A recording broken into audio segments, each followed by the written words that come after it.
Buenos nachos, amigos, and welcome to Record Breakers, a podcast where a bunch of dudes sit around, talk about an album of music that they share with each other on a weekly basis. It's fun. It's like a book club for music. I'm Peter Rave, your man with no plan. Here with me, of course, is my team, my squad, my crew. We've got Brett. Do you think I could find a box of Flutie Flakes? Mm-hmm. We've got Drew. Hey. And we've got Patrick. Just a friendly reminder, burritos are in fact delicious. Mm-hmm. I know where I probably could procure you a box of Bootios. I need to get some Bootios. I would like to try them. But like a burrito is sort of like a sandwich in that, yes, most are delicious, but it all depends on what goes in them. Yes.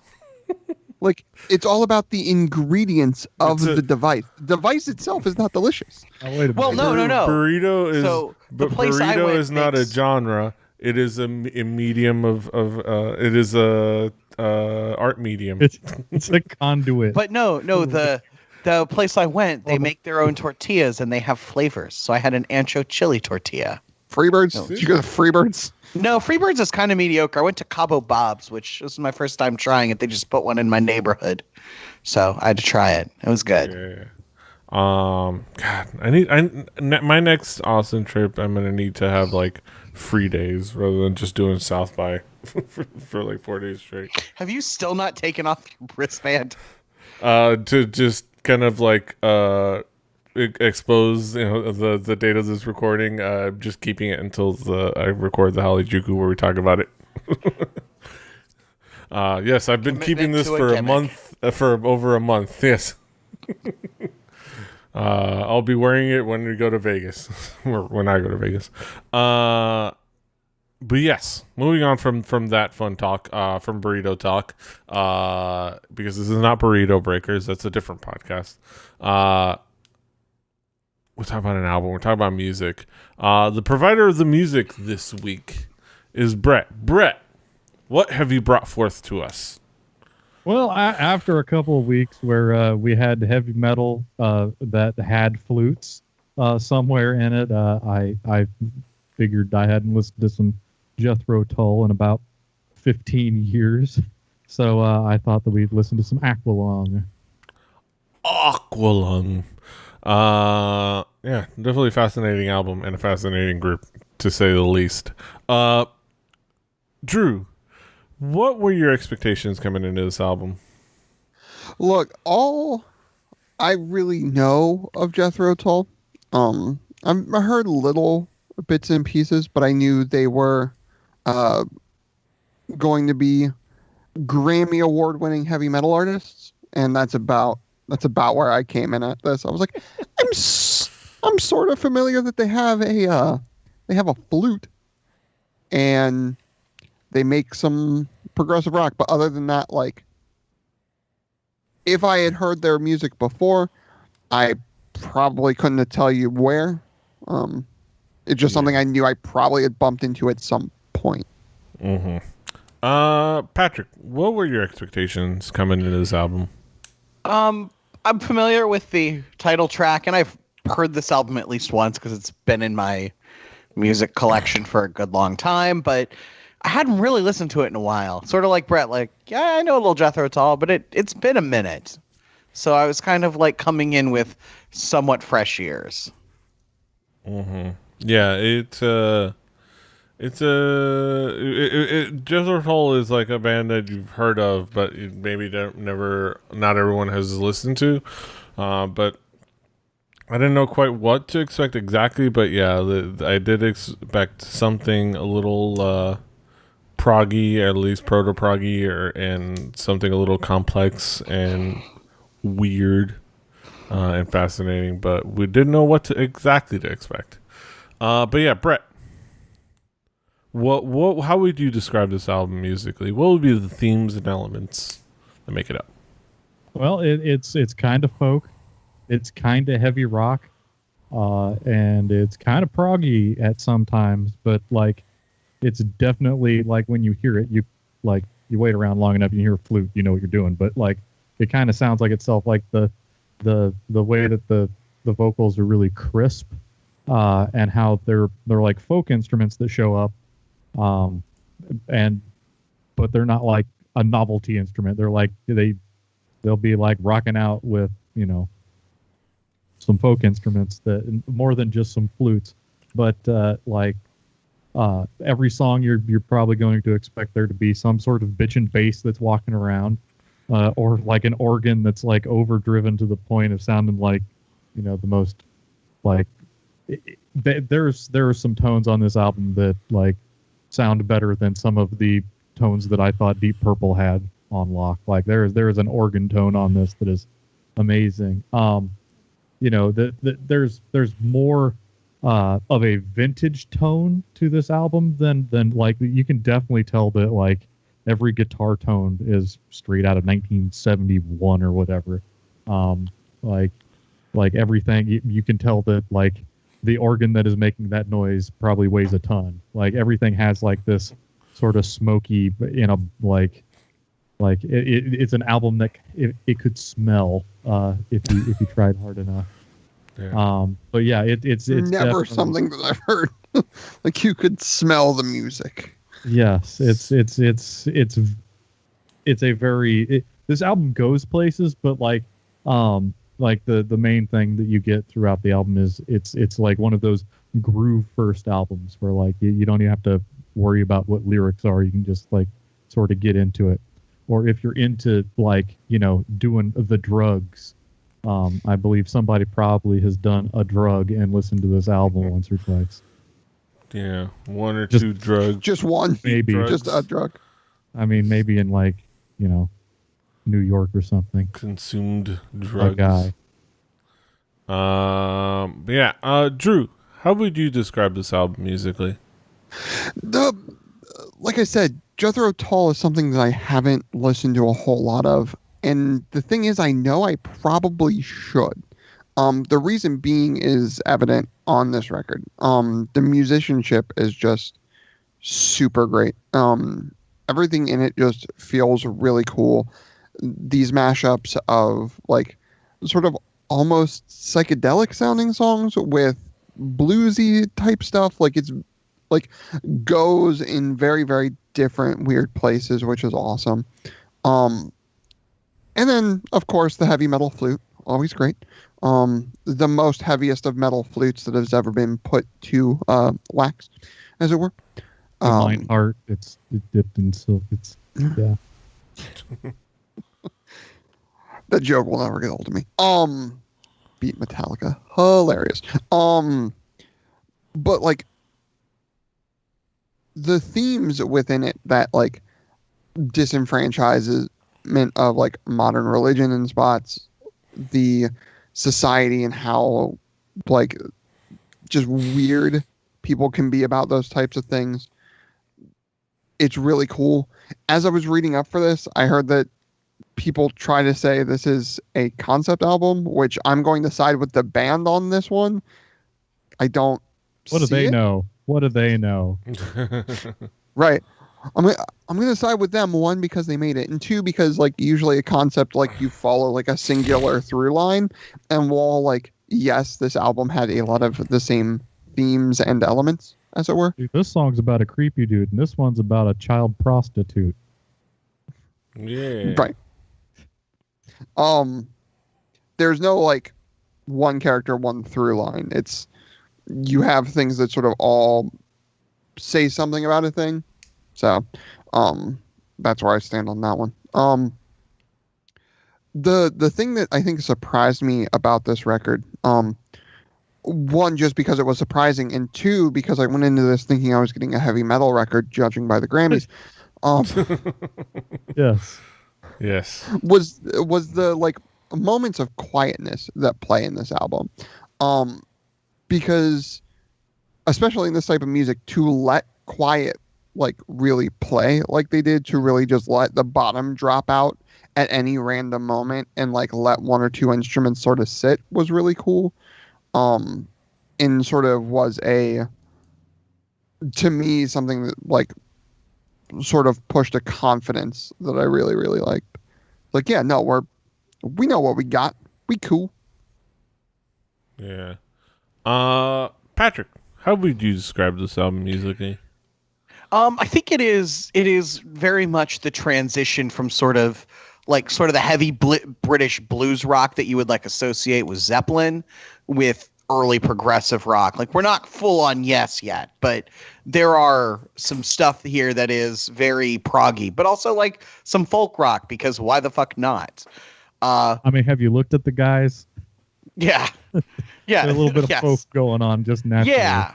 And but I also like the willingness to mix that with what is otherwise, a proggy bluesy rock album is kind of progressive in its nature, like trying to put genres together and make them into something cohesive. This is, like sometimes you listen to an album like and you just hear it, and then sometimes you like are paying attention, like this, like making a podcast about it kind of makes you do, and you're kind of like, God damn, this is really great. But there was a lot of that on here. There's fucking flute solos, and they're good, and they make sense. They don't feel like an afterthought. They like fit into the song. They carved out a musical spot for Ian to flute around. They kind of there's, as Brett said, the coolest organ sound. Just this like deep fuzzed out organ. And I'm like, that's either a fuzzed out organ or a fuzz and an octave. But I don't think they had octave pedals in 1971. Yeah, that's a straight up square wave. Like it is. Yeah. If you could make it's a guitar gnarly. sound, it's like a chainsaw. It's crazy. Gnarly. It's What? like a chainsaw, and it will skin your ass raw. Rip in What? peace, square by square wave. Like a motherfucking chainsaw. What? I'm sorry. Yeah. There's so much good stuff going on in here. Like, and we'll talk about it in song by song, but obviously, but like, it is like very much that transition from like 60s blues rock to 70s prog rock, and connects the two in a really interesting way. With a flute. Like, I'm thinking in 1971 you had Led Zeppelin's 4, which is a cool album, and one of the all-time greats, but it's not nearly as ambitious in terms of trying shit. It is just heavy blues for 45 minutes, whereas this is like a little bit of everything. There's this amazing picture of Jethro Tull, and I look at The it. cigarette, really. Yeah, the cigarette. So these are the left two, not quite in the theme, but that they're just rocker dudes. The other three, I would look at that and I think, oh, this is the crossover episode of different iterations of the Doctor, right there. I mean that blazer with the vertical stripes, He was, different iterations. That is like of the Doctor that some we never Willy saw. Wonka cosplay or something. I was going to say the Technicolor dream coat going on in here, but yes. I think we've all. I mean, hit that it looks pretty like close. the kind of band that has a flute in it. Yeah. They're the kind of band you asked for the good drugs. They had the best drugs. But yeah. And without them, we wouldn't have Stonehenge, the hit song by One Spinal Tap. Yes. Yeah, this is a really cool album. Like, it's really cool, fun, and complex, and it's folksy. It sounds like those guys look, which is, in all of those ways, in all those different pictures. And it's just a cool listen. Like, it's just a fascinating listen. Like, even without the aid of illicit substances. Because it's really cool musically, and they're really good and talented dudes. They just kind of like do complex and weird stuff, and it's fun. But yeah, let's talk about some of those key tracks. Brett, what would be some of the key tracks to zero in on? Well, I mean, there's this song called Aqualung. It's the song that everybody should have probably known before they came here. It's the song that drew me when I was like a younger person. I'd go over to my buddy's house and his dad would have this on, like cassette tape hissing, playing some. Oddly Jethro enough, Tull. at least according to Wikipedia, not one of the two singles that were spawned off this album. No, like it's just a classic track. You like the pounding of the toms, that guitar riff. It's a classic rock standard.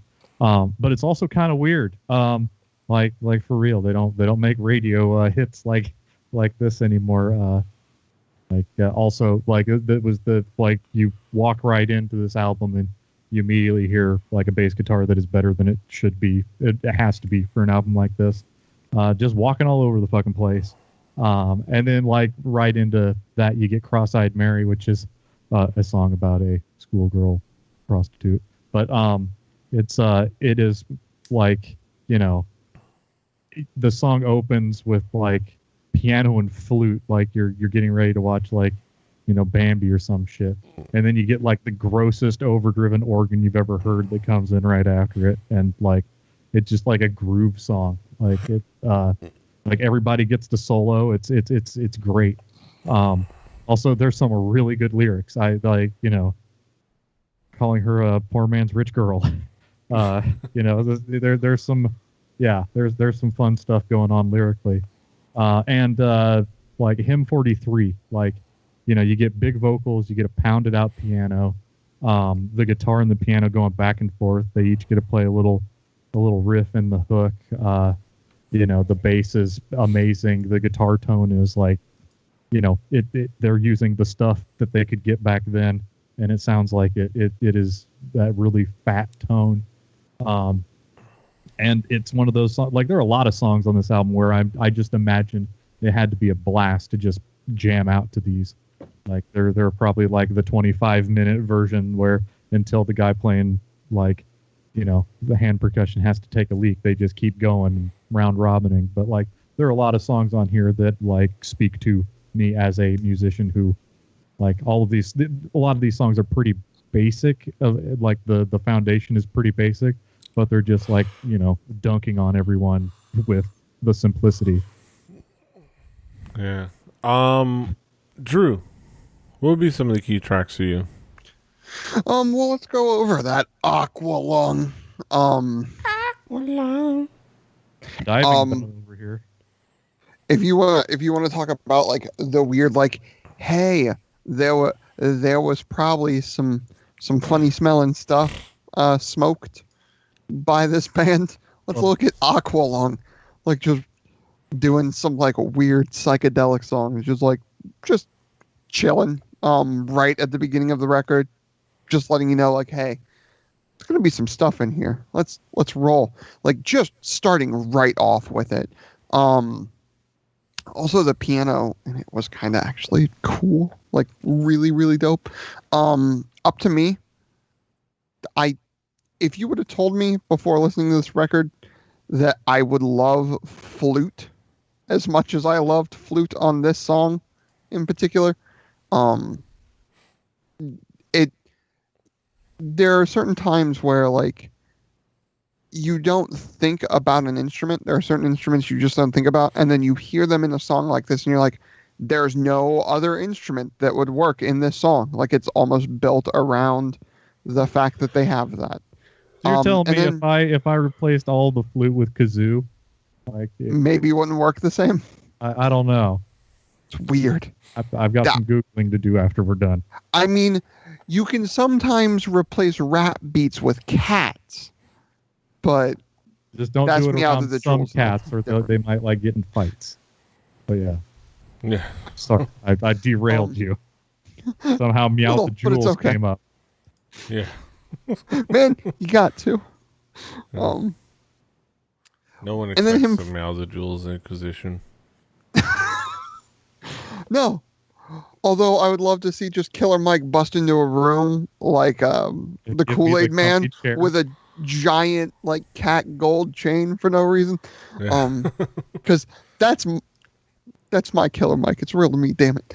And then Hymn 43, I wanted to point out because if you told me, hey, there's this like weird band that mixes like blues and psychedelic rock and like prog rock and stuff like this, and they have a flute, I would not expect the finger pointy, like, the fuck are y'all doing with organized religion these days song that Hymn 43 is. It's a song that, like, lyrically, like, I think whether you're believer, agnostic, atheist, whatever, you've had all these thoughts about other people who believe in such things that are basically douches. Having it played over an ivory slapping bluesy song is kind of great. And got my head bobbing for sure. It was a song that, like, I really liked a lot for that.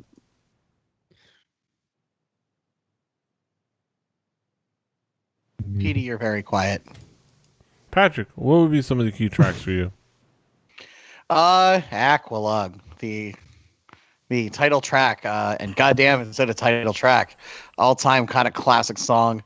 The things I love about this song, other than it just being amazing, is there's so many lovely transitions between softer, slower parts and harder, faster parts, and it does it really well and really nicely. And then there's the whole, like, sort of mid-song, where it kind of speeds up. The "Do You Still Remember December's Foggy Freeze" part is, like, I was listening to that today in the car and just like, holy shit, this is some of the best shit ever. It's so good. It's such, like, a really cool part of bit of music. And the guitar solo is really good. It's like a minute long, but it doesn't, like, end up being wanky or obnoxious. It's just kind of fun and cool. Boodle deedle doos. There's some boodle deedle doos, but it doesn't get like, you know, pretentious and obnoxious. Cross-Eyed Mary, rock and roll flute. It's the drums on this song are, like, low-key amazing. There's this really great kick groove that just does really nice things and builds up a lot of the song. As Brett said, the dirtiest, nastiest killer organ sound that's ever been made. And there's a bitchin' flute solo. It's like a guitar solo, but with a flute.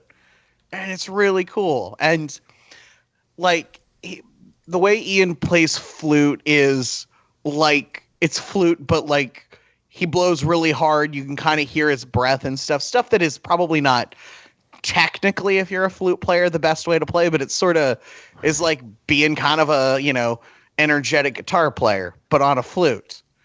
And then complete transition from those two, Mother Goose. Just some Irish folk music for no fucking reason. And it's really nice. It's really, like, it's really lovely. And it uses flute really well. And then, especially just for the intro alone, Up to Me, where the flute doubles the guitar, it's really, really cool. And again, like, you can, if you don't listen to this and you're hearing us be like, you know, prog rock with the flute sounds like a really dumb, cheesy thing. It actually isn't dumb or cheesy. It kind of is great in this album. Yeah, and it actually works really well with the sound. Like, similarly how we talked about it with the Wagaki band, how seamlessly the metal sounds with the traditional instruments blended. This works really well with kind of how the flute playing and the frenetic way it played works seamlessly with the weird psychedelic folk rock melange that was the rest of the soundscape, which is, I think, really cool. But yeah, let's bring it back around the horn and talk about some conclusive thoughts. Drew, what would be your conclusion on this album as a whole?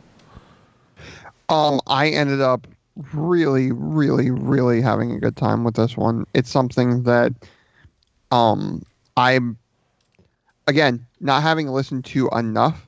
I feel like this has made me think, like, yeah, I should definitely go and figure out, like, more from this band, because it's fucking rad. Like, I don't know what else to say about it besides, no, this was fucking rad. It's really cool.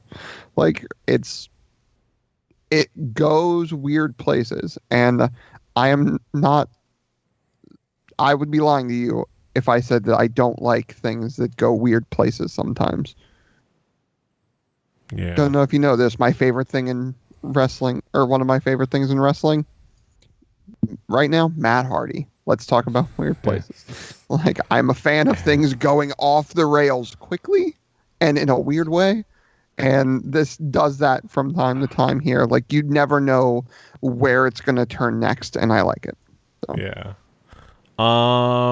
Patrick, what would be your conclusion on this album as a whole? If you're gonna like make the lesson plan for the history of rock music, I feel like this is required material because of kind of it's a weird position in history of it being sort of very transitional between 2 decades and sort of the evolution of rock music. It's really cool.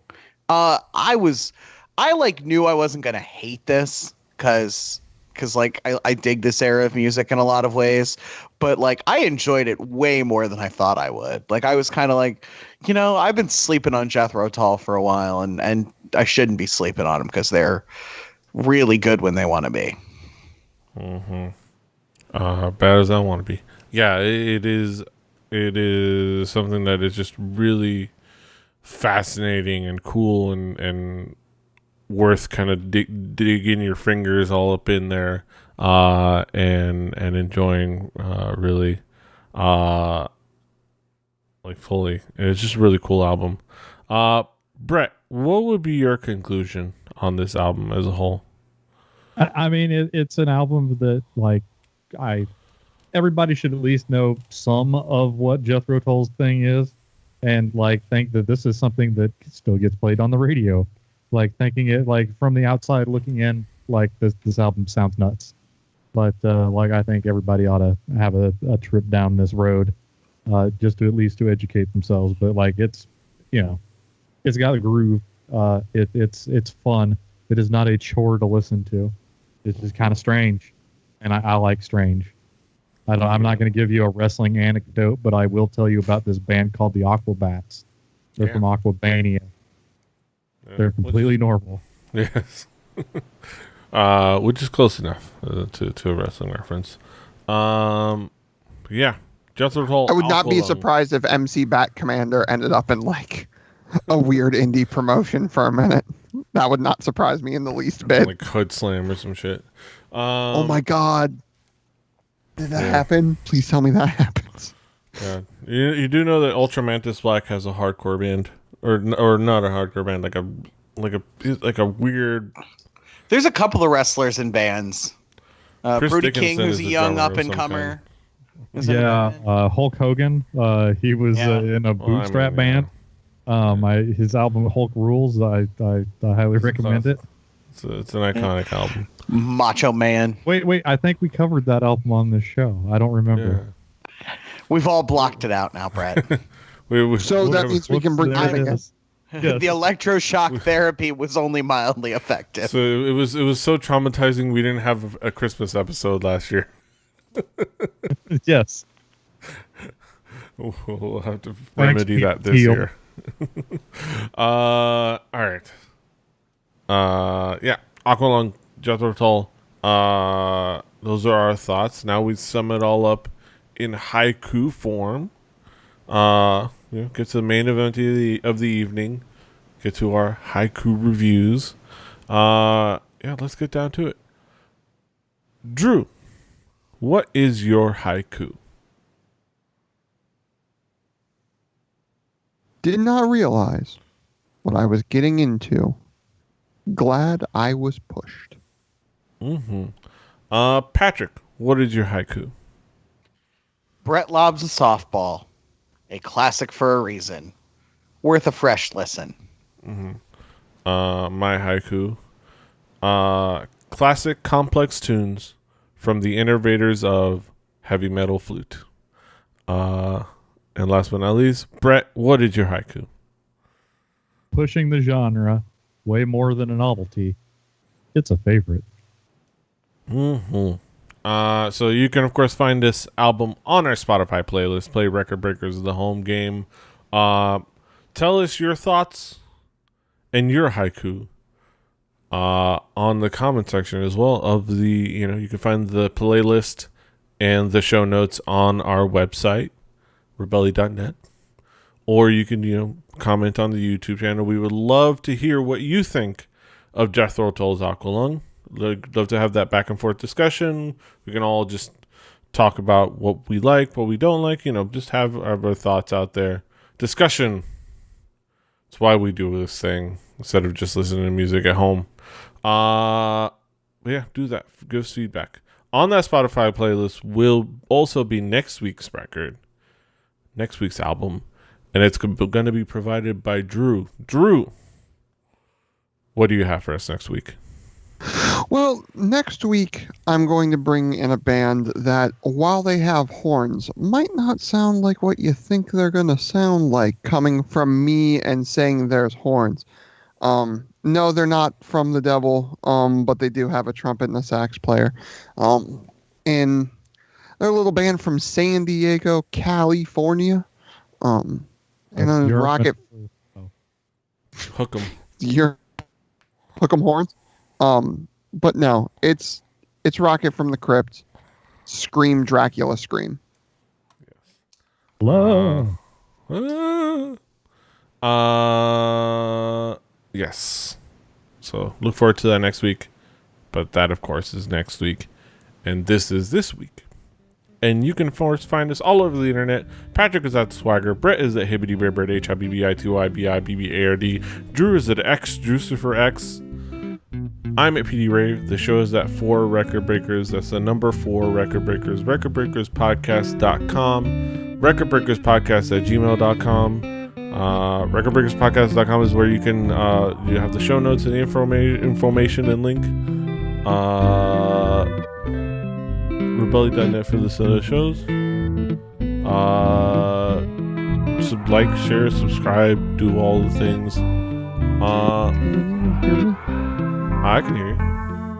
No? Am I not coming through? Yes, I can hear you. I'm real confused because I can't hear dick all anybody.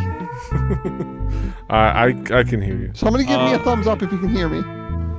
Did my stuff come through? Okay, because in the middle of me talking, everything went silent. And I'm like, I hope I'm coming through because this is going to be weird. All right, let me try dropping the call and coming back in. Hold up. Okay. But yeah. Anyways. Okay, so anyways. Rebellion.net for listening to the shows. Do all the things, like, share, subscribe. Until next time. Hasta los huevos. God damn, toodaloo. I'm gonna do like Rosie O'Donnell, flip shit at the crowd. We are so professional here.